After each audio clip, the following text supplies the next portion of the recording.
Hello, me. This episode is on Dana. I assume it's Dana. It might be Donna. Dana Goldstein's The Teacher Wars, a history of America's most embattled profession. This book was part of the history of American education, taught by good old Glenn. But this book,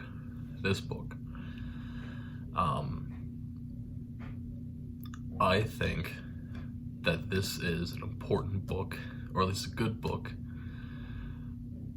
for pretty much everyone to read, who is going to be involved with teachers in some way. Now, what I mean by that is, it's good for me as a teacher to understand kind of the background of American education. But also, I would recommend, if you are someone who is thinking about having a child or has a child already, this would be a good book to read, especially the first 8 chapters. This was published in 2014, so it gets the last about chapter and a half are really kind of focused on what the ideas of education are during late Obama presidency, and then really those kind of ideas persisted into 2020. But yeah, I give this book a 7 out of 10. Is it a novel? No, it's not a work of fiction. It is an educational, it is a research-based book, which can be hard to read, but it does some really, really important things in identifying why teaching is so ill-reputed in American culture. I guess that'll be the right word for it. Because really what it comes down to is that the beginnings of the public school teacher date back to Catherine Beecher and Horace Mann. And this is documented in the book, so I don't necessarily feel bad about explaining this.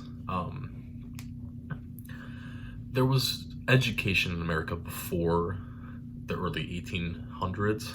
However, it was mostly privatized. If you could pay for it, you did it. But their argument was basically that in order to build a better society, we have to educate the masses. And really what that I'm coming down to was the empowerment of teaching as an opportunity for young women to have a prospect in life other than marriage, which is super important. However, that really comes to define education for the next 200 years. Because what ends up happening is, according to what was proposed by Catherine Beecher and by Horace Mann, education becomes this sort of an equivalency to the church, to the clergy. That's the actual word I'm looking for. It becomes kind of like this equivalent to the clergy, in which people are doing it not for personal gain, but for the intrinsic value of what it means to be able to educate Americans. And that, combined with the effectively forced feminization of teaching, really ends up putting teaching on such a low pedestal in early American society. There are some other things that this book goes into. It goes into the unionization of teachers, which is super, super important. This discrepancy between what teachers view themselves as and what the rest of society views them as creates this contradictory stance in which neither side can really win, which then makes teaching a much more embattled profession as a result.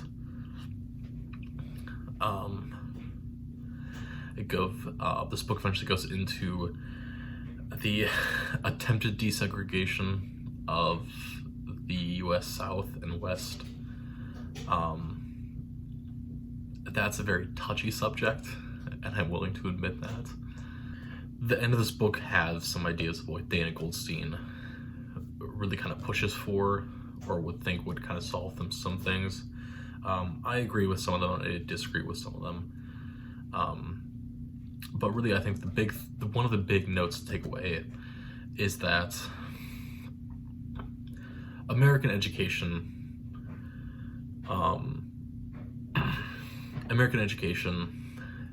is brought down from the top bottom, but there are no real protections for the top. Congress doesn't officially have the right to say, like, here's how you have to educate students, and here's all that. They did implement the Common Core policies, which is a whole separate issue and a thing, which I think Common Core in of itself is a good idea, but it's the way that we implement it isn't great.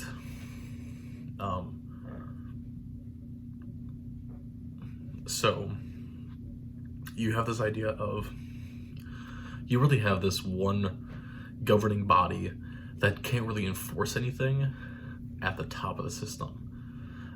And then all the schools and all the states and then all the communities have to align themselves with it in order to get federal funding. What I think should happen, and what Dana Goldstein thinks should also happen, is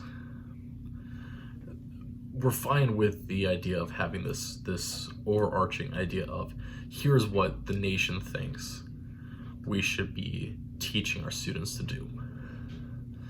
And then, instead of going from here, from the nation to the state to the community to the school to the superintendent to the school, it really should then go from here, from the nation, and then build from the ground up. Community control is a thing that's super, super controversial. I'm kind of for it, I'll admit that. I think because each individual community has an understanding of what they need and, the struggles that they're facing, it can't be super effective in ensuring that both teachers and students and parents all agree with and all kind of understand what's going on in the school system. For some areas it's more important than others, and I'll admit that. But yeah,